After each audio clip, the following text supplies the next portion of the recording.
This is episode 4 of my Quest for Healing podcast series. This episode is called Overcome Stress and Anxiety, using the 5-step process for healing, wisdom and empowerment. My name is Phil Golding, and I am a self-awareness, meditation, mindfulness teacher, author and podcaster. But most importantly, in regards to these Quest for Healing podcasts, I'm a psychotherapist with 25 years of experience as a therapist. Before embarking on extensive studies, in-depth psychology and transpersonal psychology, and a career as a therapist, I was on my own journey of healing my own mind from chronic depression and PTSD, which I consider as my most important path of learning. Naturally, these issues involved a lot of stress and anxiety. I began my healing journey at the age of 24. That was 40 years ago at the time of this podcast. I have continued an open-ended path of healing and growing as a central part of my ongoing life. In my psychotherapy practice, I specialize in treating trauma and PTSD, depression, stress, and anxiety, and many other related issues. I also teach self-awareness to an advanced level.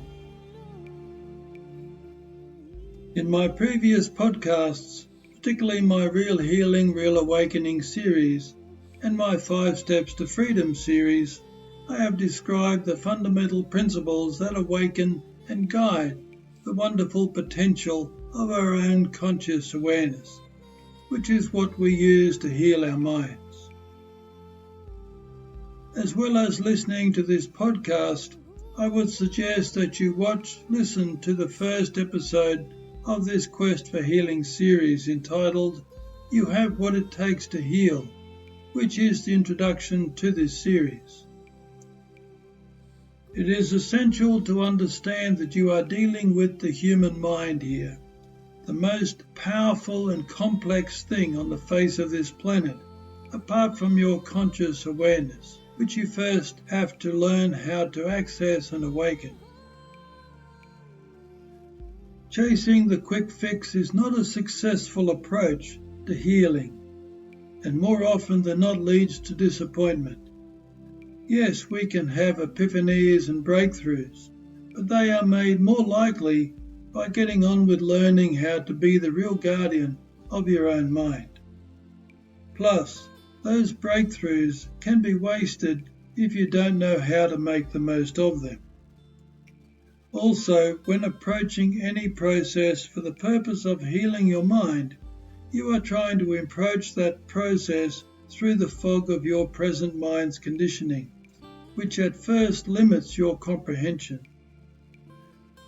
There is 40 years of experience of deep healing and awakening in these podcasts, so they need to be studied and put into practice and studied again, so you can put them into practice more effectively, and so on. It is a process of awakening leading to healing, leading to more awakening, leading to more healing. This is how we all learn and grow. Grasping at the quick fix is a symptom of our childhood conditioning, thinking things should happen magically, because our life was controlled by others back then, and we weren't mentored enough in the art of taking care of our own minds. We don't realize that the real magic comes from the power of our own higher awareness. Committing to learning how to be our own guardian is hard for that child within us. But unless we do make that commitment and stick to it, our life will not be our own. What you can do here by getting into these podcasts is learn how to do this healing and growing more effectively, more efficiently. So let's get on with overcoming stress and anxiety.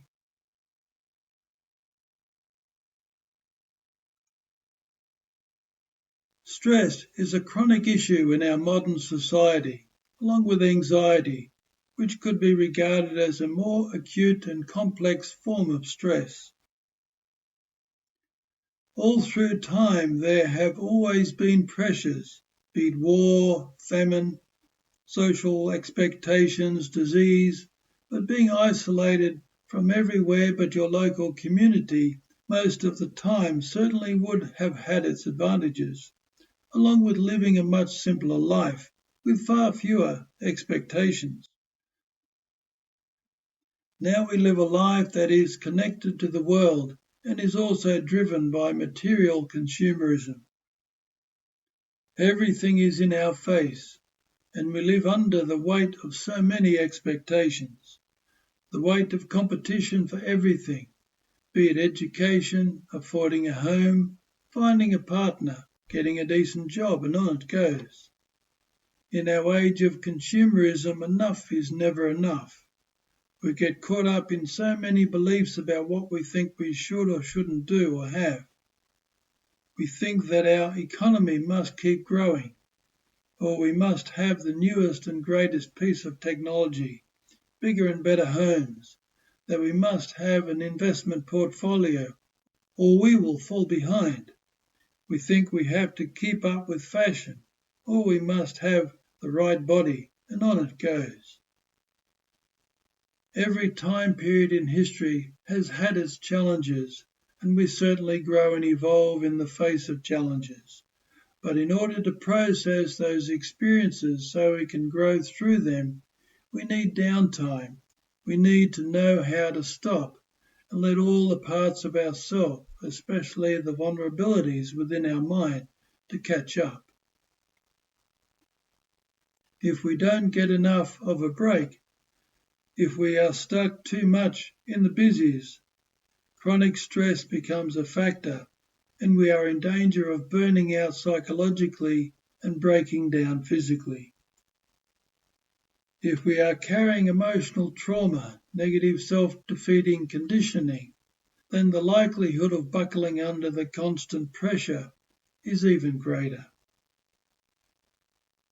We get caught up in this stress treadmill because we become driven by beliefs, most of which have sunk below our conscious awareness, that don't serve us.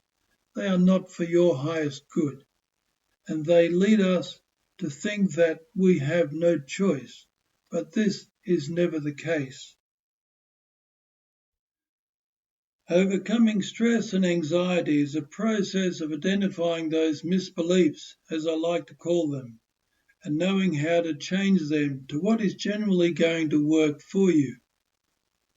Chronic stress is one of the most significant contributors to a wide range of health issues because the body is not designed to stay stuck in that psychological state of fight or flight, even if it's only a low-level fight or flight.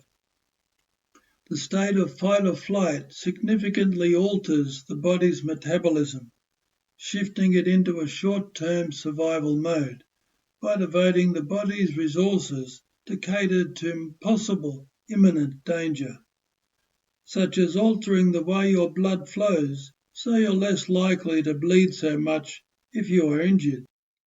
Your immune system becomes impaired because the body needs those resources channeled elsewhere to serve the short-term survival. Your digestion and hunger cravings change, making you want more high-energy foods like sugar and fat in order to sustain a needed fight-or-flight response. Your awareness becomes more tunnel-visioned, more hypervigilant to perceive danger. All these things are important to help you act and survive in a fight-or-flight situation. The body can tolerate those changes temporarily, but the body certainly cannot tolerate being in a survival mode for extended periods of time. It is not designed for that. Not only that, having your mind stuck in a tunnel vision, hyper-aggressive mode is clearly not going to be good for conducting sustainable relationships of any sort, nor will you have the necessary awareness to process everyday problems effectively and constructively. Your fight or flight mind is more likely to see a small issue that is easily dealt with when open and calm as some sort of crisis, therefore being prone to overreacting. Therefore, being stuck in stress and anxiety is clearly not going to give you the life that you want.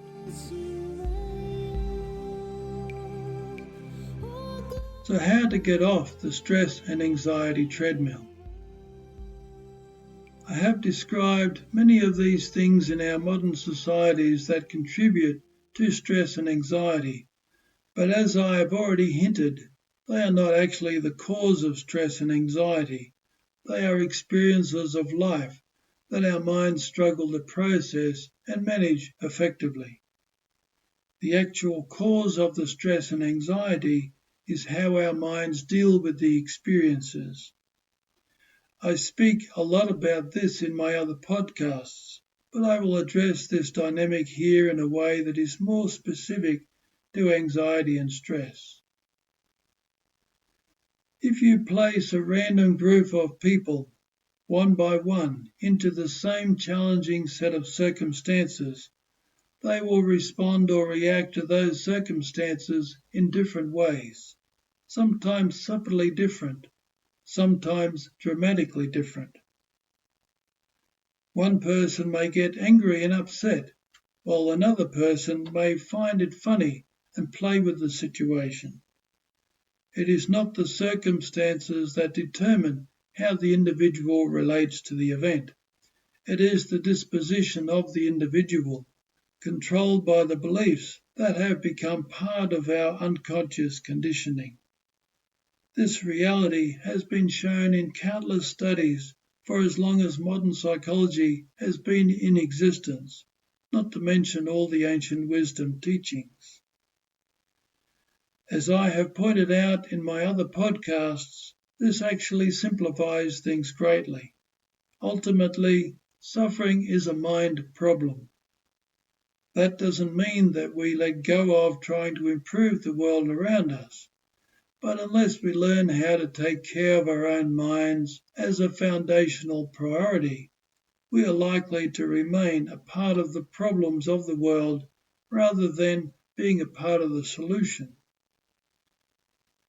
So instead of getting caught up with trying to make the world behave according to our expectations, which consists of trying to control a million factors that we actually have no control over, particularly when we are stuck in a state of stress, we just have to focus on ourselves, our own individual mind, which is a captive audience.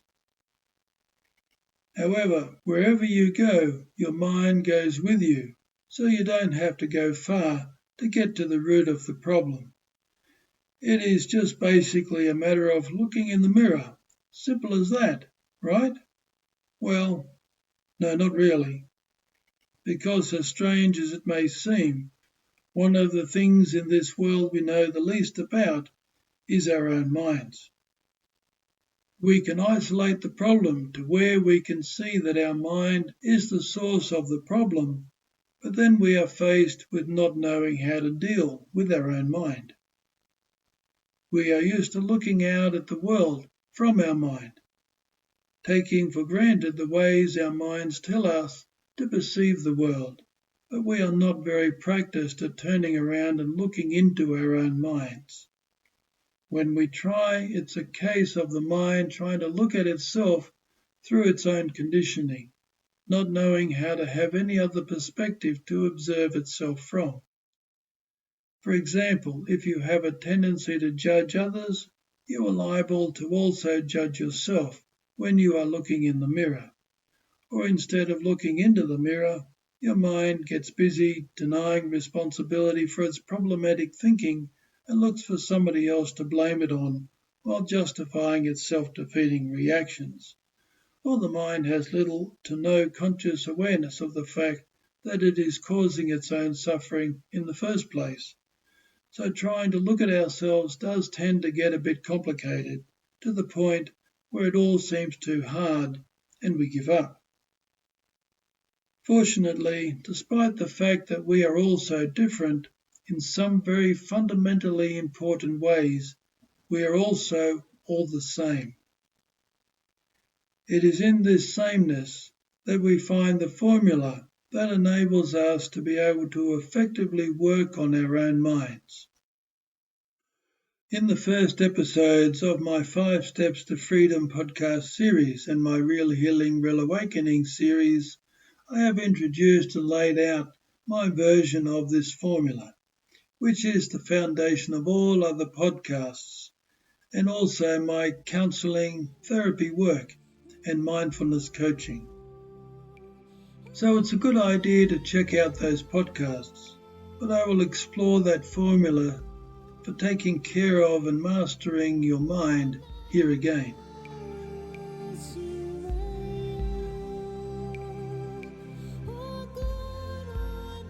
Before I do that, let's start with a very important question, which is, why are some of us able to effectively manage a situation and even make it work for us, while others of us find the same situation stressful and even traumatic? Here are some common factors that make all the difference. The first factor is control. One of the most common causes of stress and anxiety is being confused about what we can and can't control.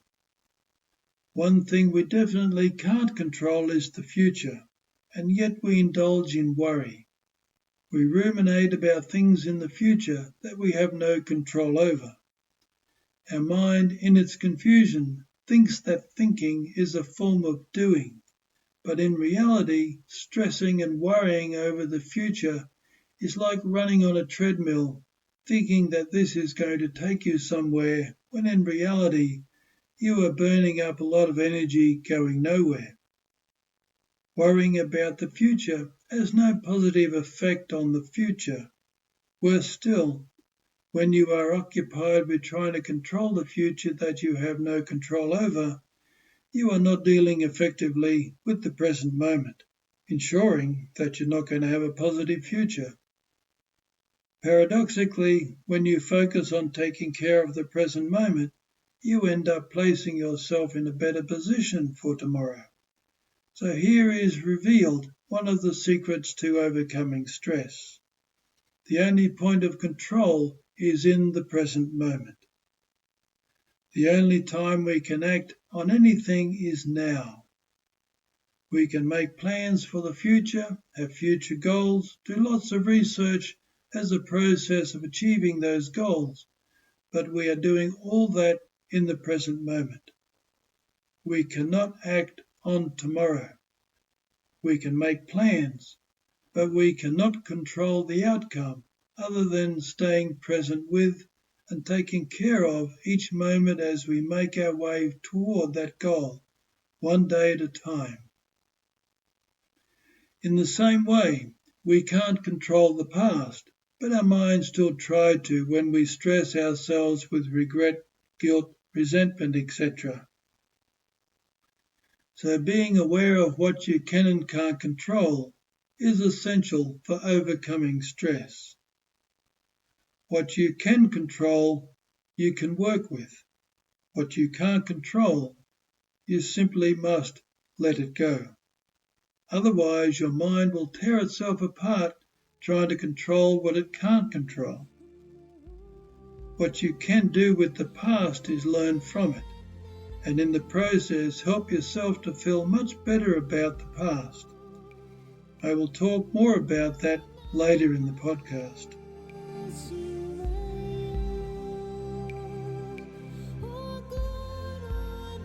So what do we actually need to take care of in each moment? About 10 to 20% of what we need to take care of and manage are things around us, such as appropriate boundaries, learning good communication skills, etc. But the other 80 to 90% is about caring for and managing the confusions within our own minds. In other words, the more you master your mind, the more you are the master of your life, because you are learning to be in control of the ways you perceive the moment, the meanings you place onto that moment, which determines how you are going to react or respond to that moment.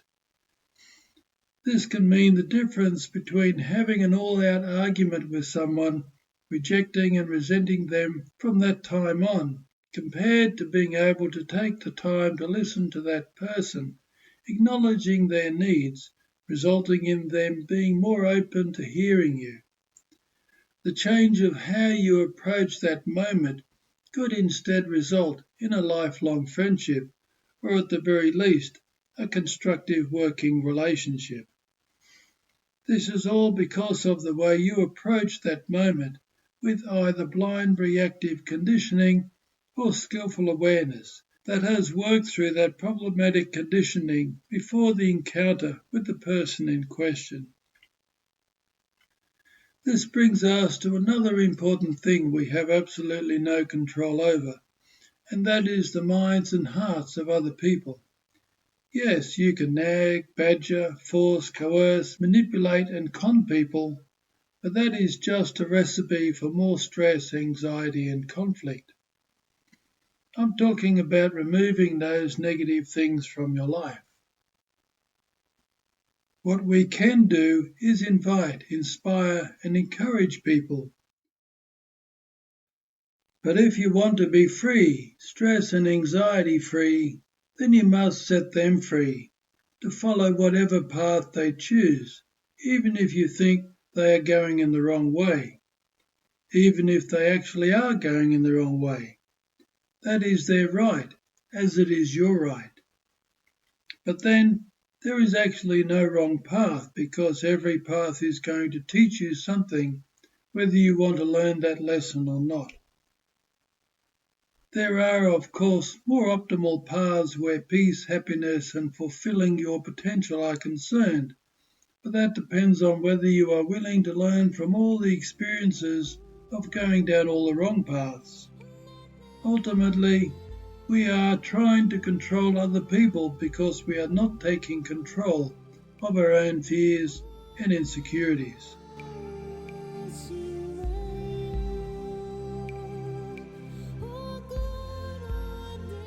So stress is ultimately caused by not knowing how to manage our own minds.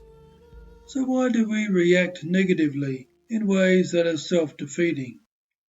That leads us to the second factor to understanding stress. The second factor is fear and worth. In other words, being afraid of being regarded as unworthy.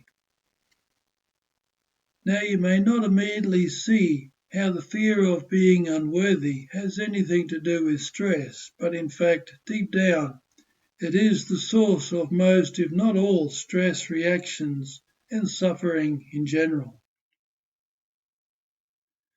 The need to be worthy can be tracked right back to being a very small child needing to be consistently seen, heard, felt, supported, accepted, loved unconditionally by our parents or by any other significant person in our lives.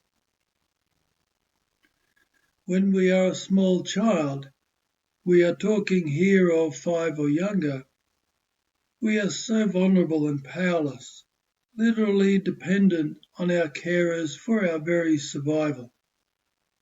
Also, as that child, we are naturally without effective psychological defences.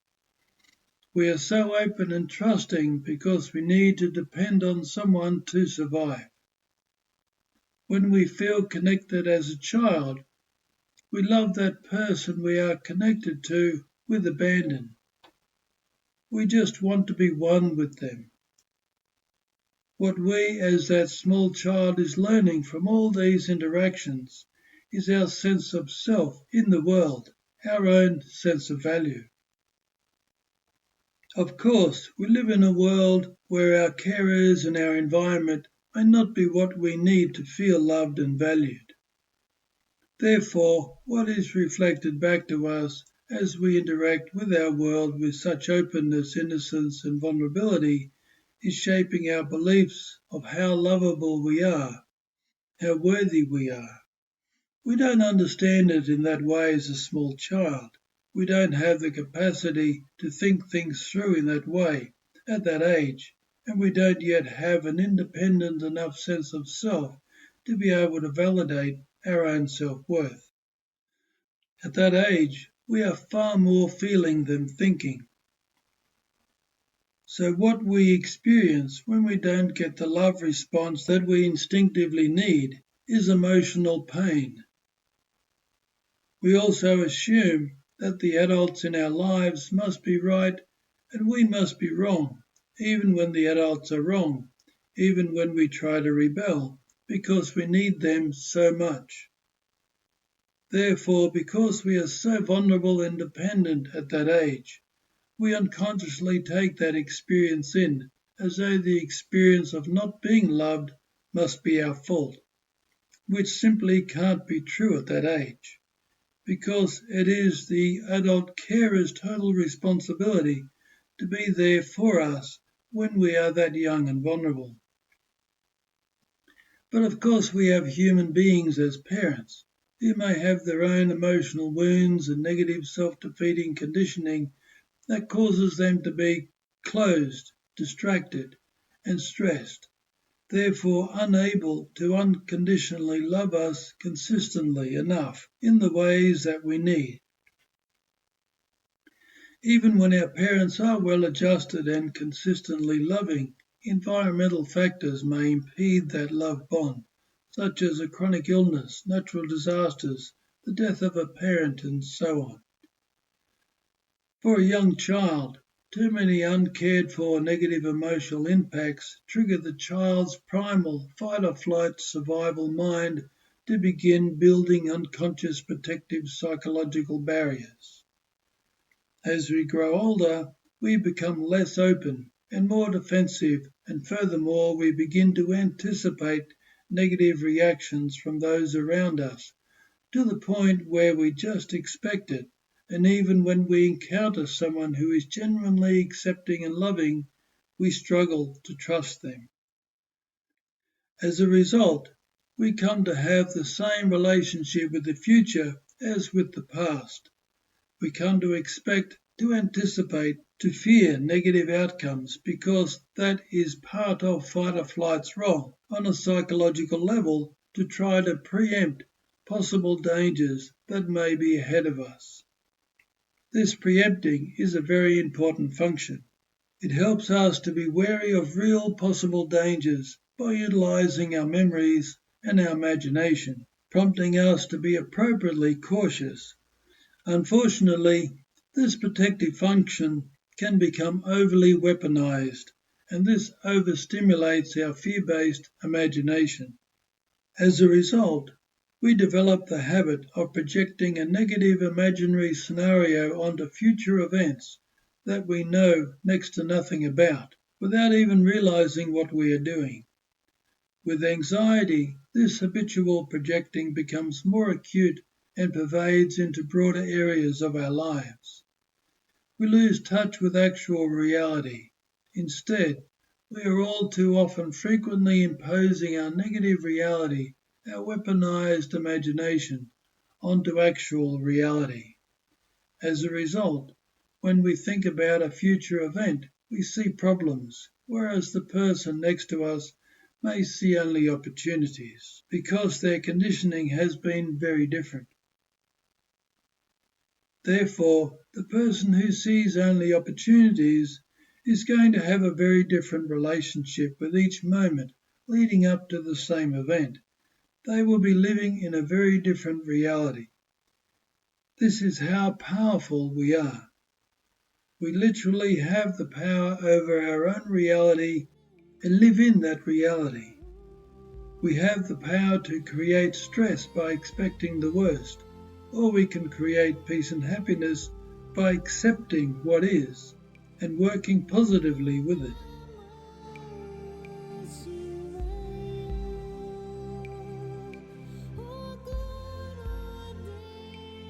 So there are two stress-busting questions that you need to ask yourself on an ongoing basis whenever you are feeling stressed or anxious. 1. do I truly know that to be true? And 2, what am I really afraid of? In regards to the first question, you must learn to look squarely at what your mind is coming up with about the situation and sort the actual real facts from what your mind is imagining. Putting pen to paper is really helpful here. This helps to bring the mind's unconscious content, which is more often than not irrational, out into the light of day where your awareness can objectively scrutinize it.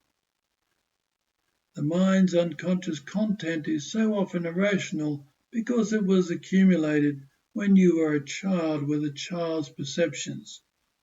This is the case for all of us. Then it is about focusing on the negative things that your mind is imagining and feeling into where these emotional vulnerabilities take you. It is there where you will inevitably come to see how your fear of rejection feeds most, if not all, of the negative imaginings. This is not your fault.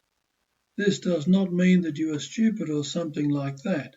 It simply means you are human, with some emotional wounds that need to be compassionately, lovingly taken care of by you as the growing, maturing adult that you are now, reaching back to the vulnerable child that you were then, who is still living within your mind via your memories and conditioning. Also, it is essential to understand that your fight or flight self is not protecting you as the aware adult you are now. It is protecting you as the vulnerable child who is still alive in your memories. Your primal fight or flight self still thinks you are that child. The fight or flight is a part of the programs, the conditioning that built up within your mind over the course of your childhood. This more primal unconscious part of your mind is not even aware of the realities of now, and even less so of the future. All it knows are the perceptions and experiences of you as a child. So this overly weaponized and limited survival dimension of your mind is reacting to the present realities of your life as if it is your past, and as though you are still that vulnerable child of your past.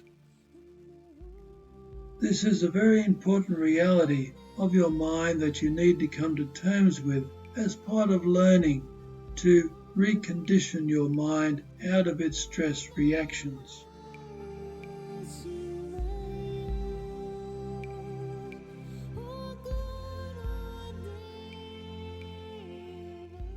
There is a third factor that will help you overcome stress and anxiety, and that is being aware of your breathing and change the way you breathe in response to stress and anxiety. What has my breath got to do with this, you may ask? When we are under the influence of stress and anxiety, we tend to feel tight, wound up, and as a symptom of this, our breath becomes shallow, like we are in suspense, waiting for the bad things to happen. This shallow breathing is a symptom of being stuck on fight or flight mode. For one, it has been proven to be very not good for your health. So engaging in deep breathing exercises is always good, which is why it is so important in yoga and so many other fitness and well-being programs. Secondly, while you are breathing deeply and slowly, you are effectively disengaging your body from the fight or flight reaction. Breathing deeply and slowly will effectively pull you into the now moment and helps to free you from being so lost in some fear-based story about your future, etc. If you add this to consciously letting go of what you can't control and validating your fundamental worthiness on an ongoing basis, you are then also getting hold of the lever that will disengage your mind from the fight or flight reactions as well. You will in fact be practicing mindfulness, the most effective stress and anxiety busting process there is. I have produced 2 important podcasts that will specifically teach you much more about mindfulness. They are episode 4, Overcome Negative Self-Talk, and episode 6, Heart of Mindfulness, from my 5 Steps to Freedom podcast series. What you want to aim for is to make deeper, slower breathing your default breathing mode. So set yourself up ongoing reminders that prompt you to breathe deeply and slowly. And while you are doing this, you will also be remembering to be the aware parent of your mind in that moment. You will be taking better care of your health, and mindful breathing will also make you far more aware of when you start to tighten up from stress and anxiety. So now you have some tools for overcoming stress and anxiety, but you are still faced with dealing with your human mind that is so powerfully habit-bound. So knowing how to implement those tools in an effective and empowered way is the next part of the process.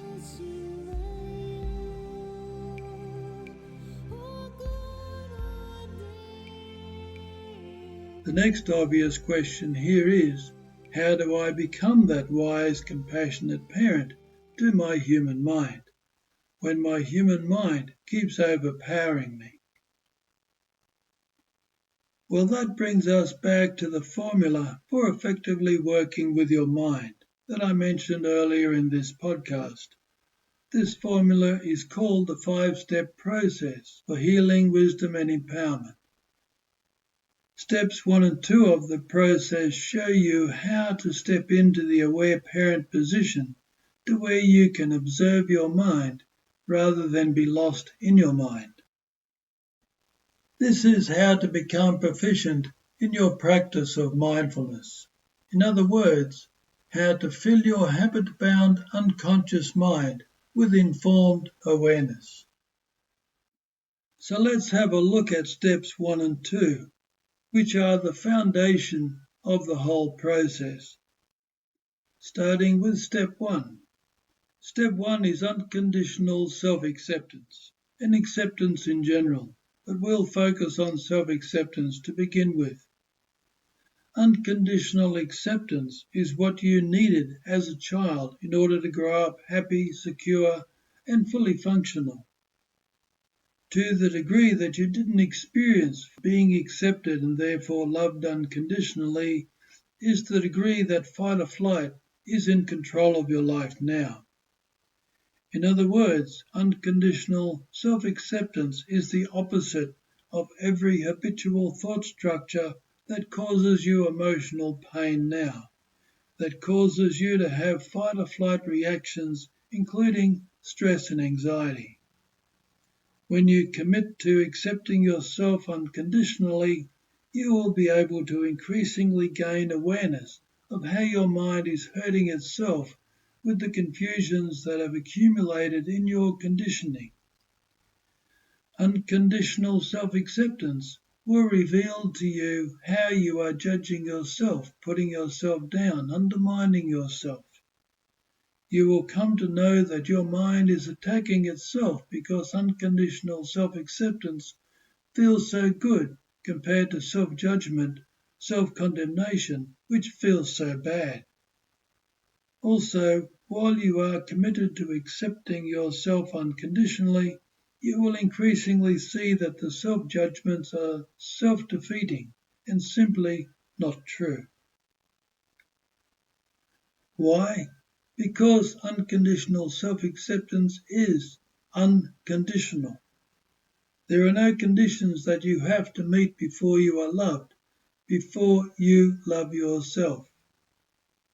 You will accept yourself when you make mistakes, stuff up, lose your way, even if someone else rejects you, is mean to you, abandons you, and so on.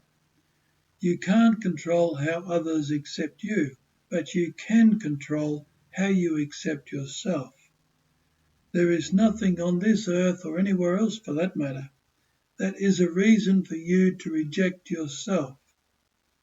After all, this is the commitment an aware parent has for their child. This is the commitment that ensures that their child learns how to accept, honour and respect themselves. This is the commitment that enables the child to feel positive and confident in their future. This is the commitment that gives the child the resilience, confidence and awareness that inoculates them from stress and anxiety. Your mind is now your child, and you are your mind's accepting, compassionate, loving parent. Unconditional self-acceptance opens your heart to yourself, which is the same as activating your awareness. You as your observing self, your own increasingly aware parent, which is the basis of mindfulness, to be able to compassionately observe and mentor your own mind. As awareness, you have the power to learn a new way, to know that it feels right, way before your mind can possibly know, because your mind is stuck in habit. But you as awareness are always now, always adaptable, always in the position to learn something new. When you went to school, they weren't teaching your mind, they were teaching your awareness. It was up to you as awareness to teach your mind what you were learning by studying the subject. Understand that your mind is meant to be habitual. That is what enables us to walk and talk, etc., without having to think about it. However, the more primal level of the mind does not have the capacity to tell the difference between what is good for us and what is not. It just records what is repeated to it over an extended period of time, or what has a significant emotional impact, which is why it is easier to learn things that we are excited about. It is at the level of awareness that we are able to tell the difference between what is good for us and what is not, because we can feel the difference as a part of looking squarely and objectively at the issue. When we are able to bring the unconscious content of our minds into our awareness by paying attention to how we feel, we can then identify where the mind is confused by the emotional pain that we are feeling, which is being caused by self-attacking, self-defeating thoughts. Therefore, with your growing awareness, you will be able to increasingly identify these self-attacking thoughts that are being triggered by the circumstances that you are encountering, while no longer identifying with these self-attacking thoughts. These self-attacking thoughts will be captured by your awareness instead of you, as awareness, being overpowered by your mind. You will come to know these painful thoughts are not true because they will contradict the truth that you are unconditionally worthy, that you have the right to be human. You get overpowered by your confused mind when you buy into the self-judgment. When you are able to stay steady in your growing belief and knowing that you are worthy no matter what, you won't be pulled into the negative thought, even as your mind continues to habitually think the negative thoughts. You will be able to observe them, feel them, identify them, but you won't be these negative thoughts, because as conscious awareness, you will be unconditional self-acceptance instead.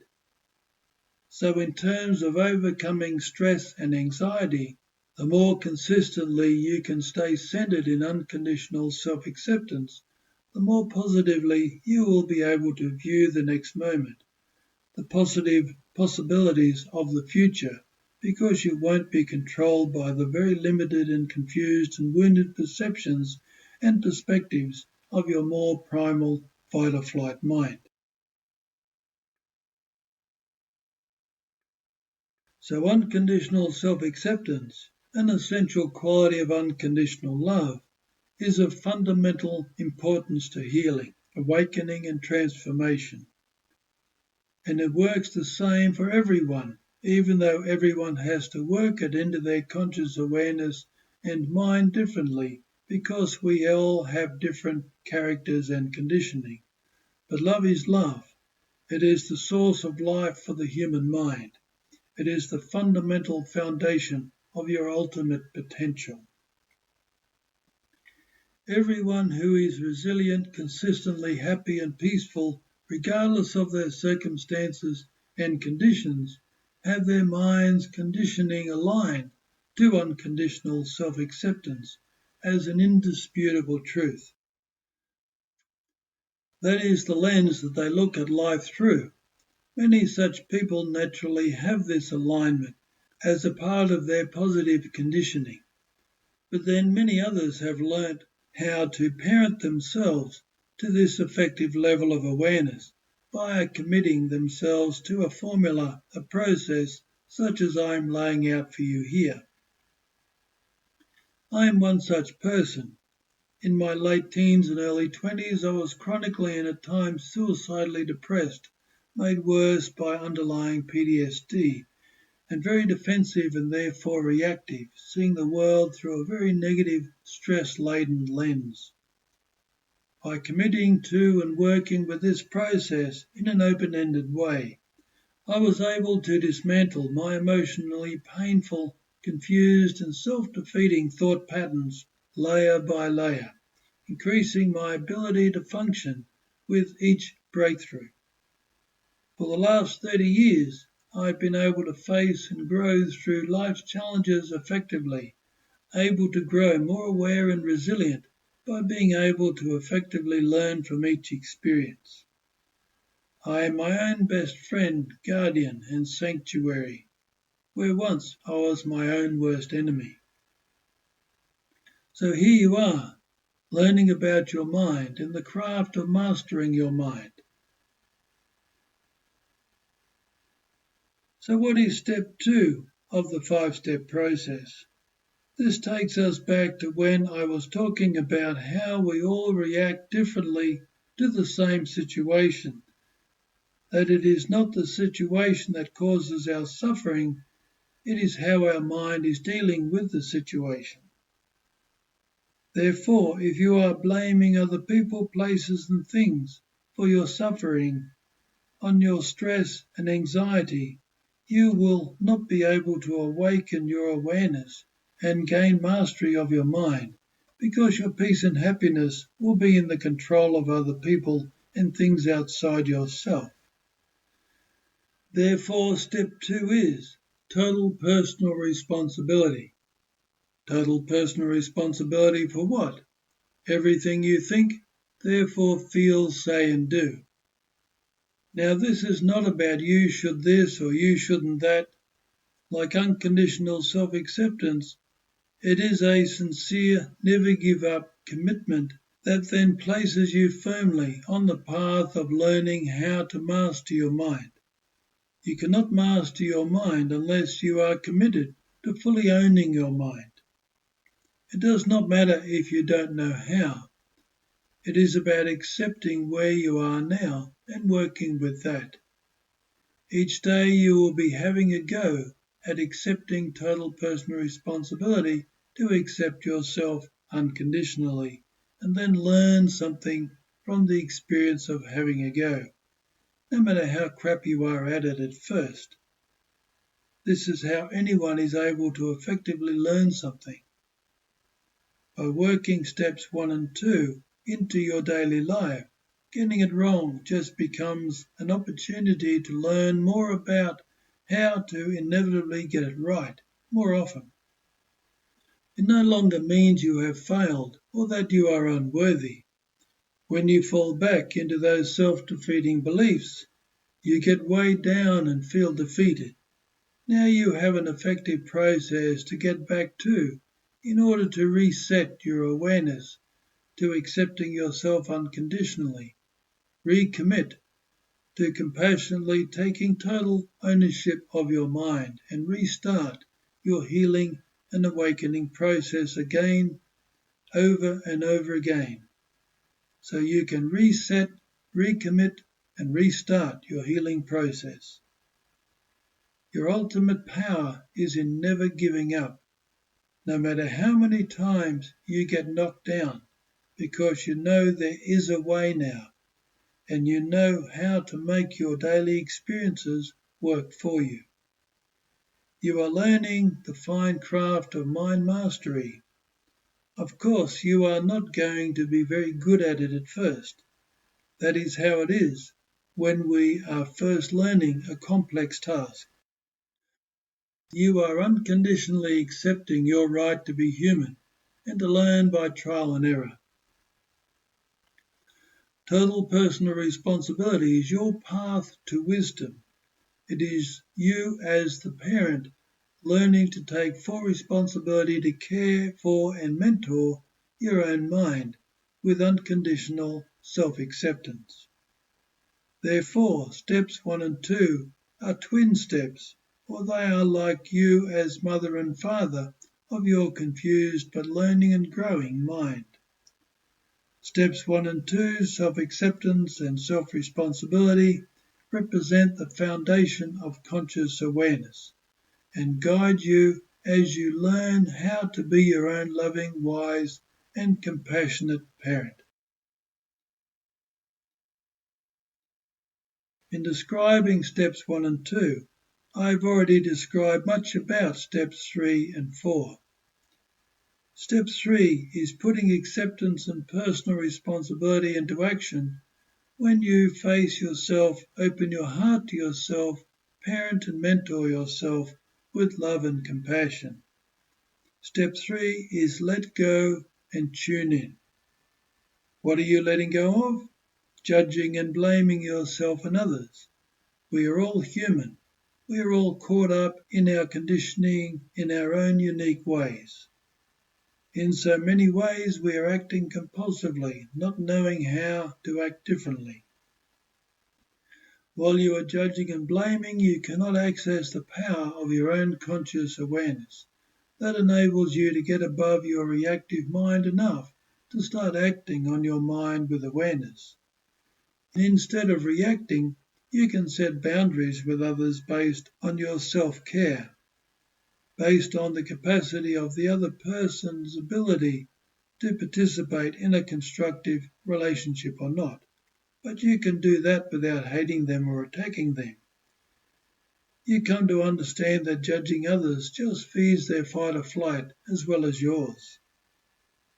You will be learning to discern instead, which comes from having a more clear understanding of the situation before you and the capabilities of the people in that situation.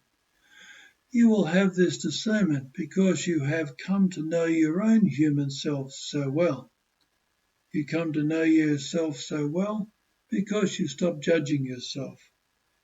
Unconditional self-acceptance and accepting others unconditionally is the lifeblood of any relationship. This is what makes a relationship work, whether those relationships are personal, work-related, community-based, or international relations. This approach to relationships is far more constructive and the boundaries are more often respected, and you are less inclined to have the other person continuing to clutter up your mind because you realize that you are the one who is holding them there with your judgments. By being able to let go of judging and blaming means you are increasingly understanding that the circumstances around you are triggering your emotional reactions, but are not the cause. You can then use those triggers as doorways that lead you to the confusions within your own mind that are the actual cause of the negative reaction. Here you can then tune into your mind and get on with being your own wise parent. That is why step 1, unconditional self-acceptance, is so essential. Committing to this step opens your heart and therefore your awareness and pulls you free of the primal, limited survival, fight or flight mind that cannot get beyond itself. It cannot get a perspective on itself. It cannot feel love and be love. Empowered by step 1, unconditional acceptance, you are then in the position to be able to face yourself without being so dragged into the fight or flight mind. You can then increasingly learn how to stay open and present with your fears and insecurities, like a loving parent being there unconditionally for their vulnerable, upset, frightened child who first needs to feel your love in order to be open and receptive to you. Your mind, your human self, your inner child can't feel your love until you can feel and accept your inner child, until you are willing to stay open and present to your own vulnerabilities. It is the same when, as a child, you truly felt heard, accepted, cared for, just as you are, which enabled you to let go of your defences and let the love in. It's the same for your relationship with your own mind. Stop judging yourself. Accept yourself as you are. However, this is not easy at first because we are used to giving our love to others, but not to ourselves. Also, fight or flight is so quick at first that when you are triggered, it shuts you out before you know it. However, by maintaining your commitment to yourself, your feeling, your awareness for that moment of vulnerability and reaction grows, because you are doing your best to face it and own it with your heart open to yourself, assisted and empowered by your deep, slow, mindful breathing. This is the tuning in part of step 3 and is the hardest part of the process to get used to and master, but it is where your transformation really occurs. It is where the power of self-mastery is accessed. It is where you will touch a potential within you that is literally the Holy Grail. In this Holy Grail moment, you will not just be trying to love yourself, you will experience yourself becoming love, being love, and feel your human mind melt into you like a child letting go into the arms of a loving parent, into you as the parent. This is where the emotional healing happens, even though the entrenched layers of mental conditioning may take a bit longer to dismantle and replace. This is where you must be patient and endlessly persistent with yourself. Please understand, you are not doing this to fix your vulnerable mind in order to make it go away. If you are doing that, which we all do at first, it is like pushing your hurt child out the door, so you are no longer bothered by it. Your mind needs mentoring for sure, but most of all, your mind needs to feel your love, your acceptance, your unconditional love, your lifelong commitment to always be there for your vulnerable mind reactions.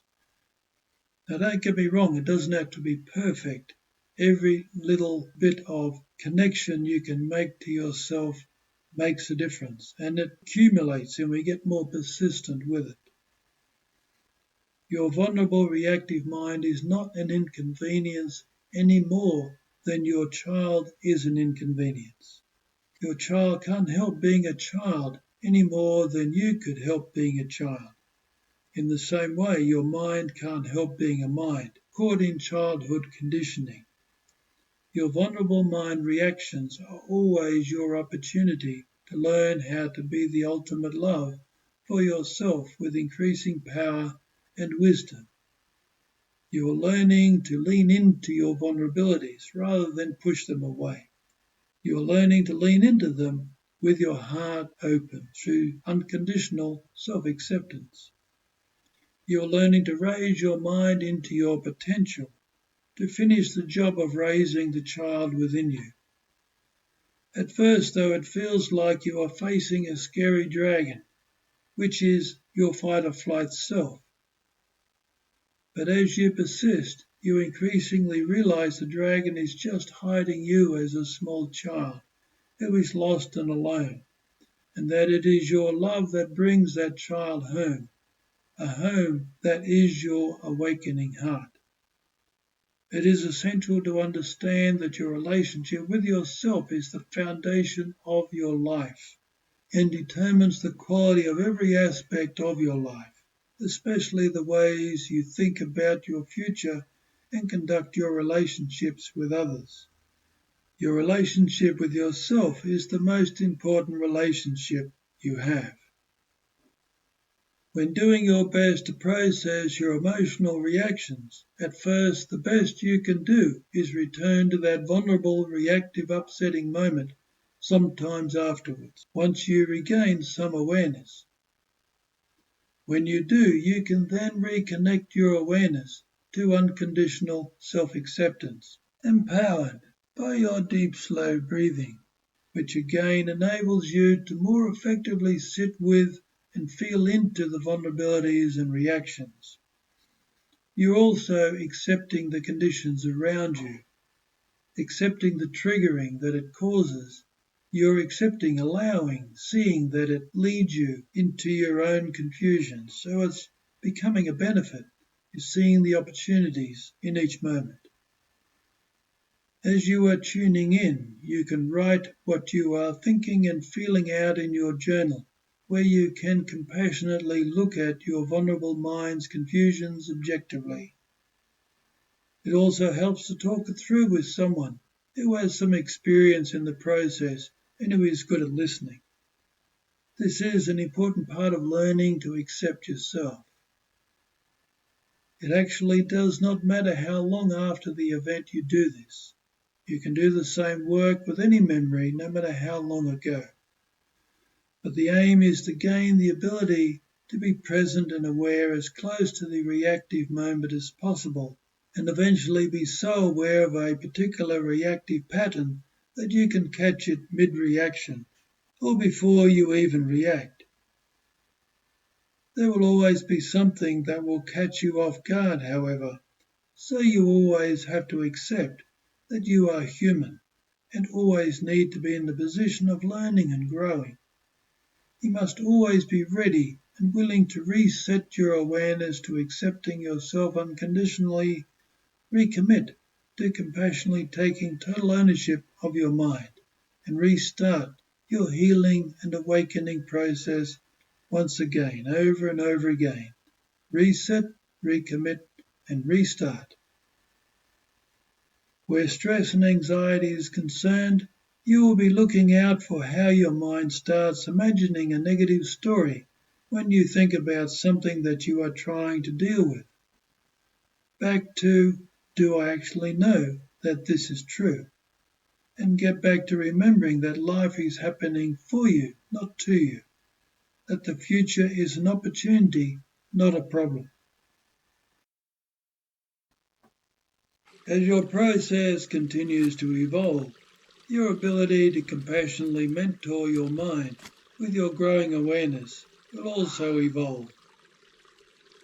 The more you learn how to tune into, be present with, and process your vulnerabilities and emotional reactions, the more you will learn how to care for your mind.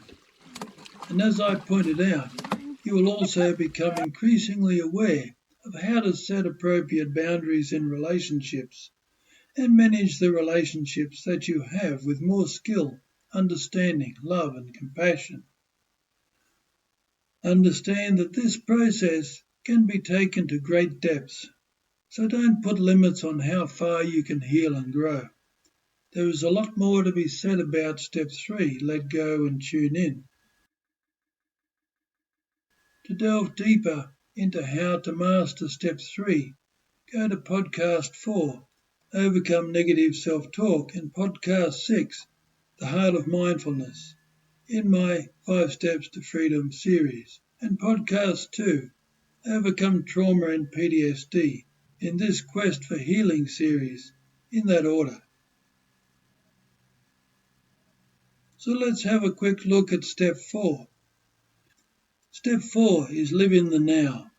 So this is applying steps 1 and 2 into how you create and manage your life on a daily basis.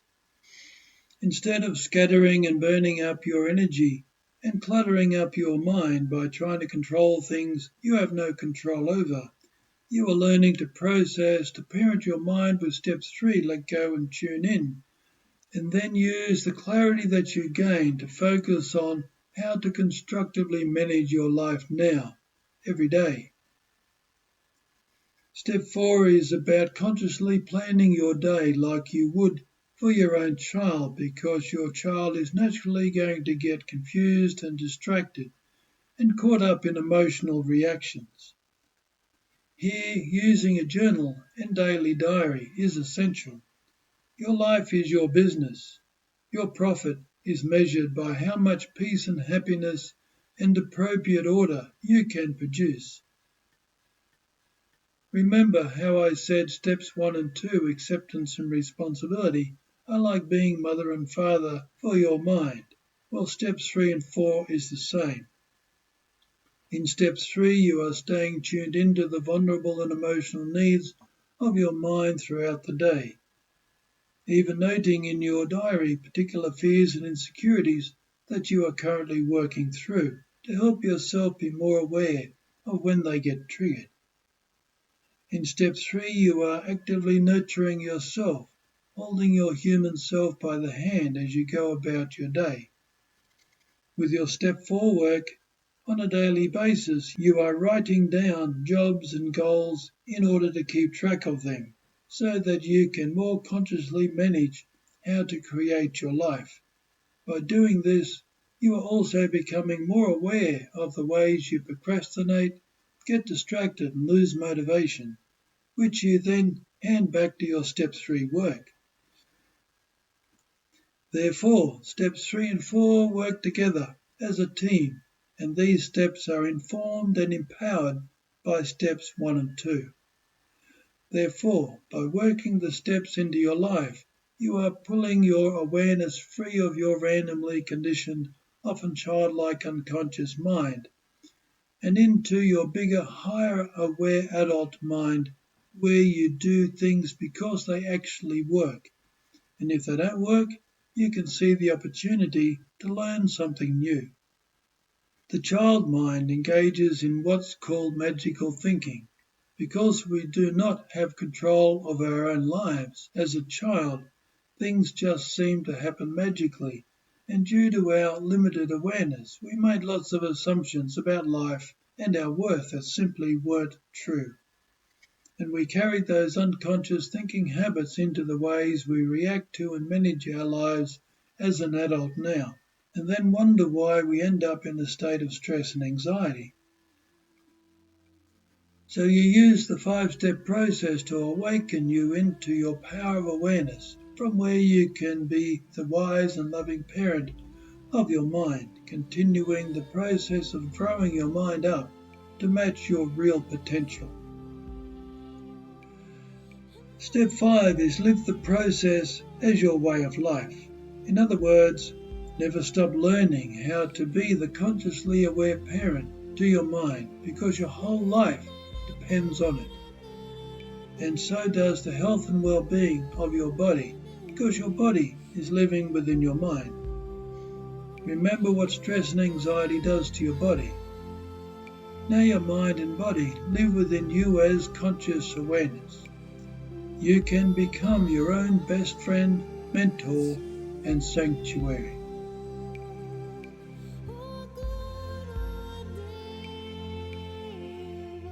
So that concludes this episode. Please do yourself a favour and also listen to my Real Healing and Real Awakening podcast series and my 5 Steps to Freedom podcast series, and subscribe to my podcast channel to get easy access to all my podcasts, including new ones. Also, feel free to contact me if you have any questions or have any feedback. I am here for you, wherever you may be.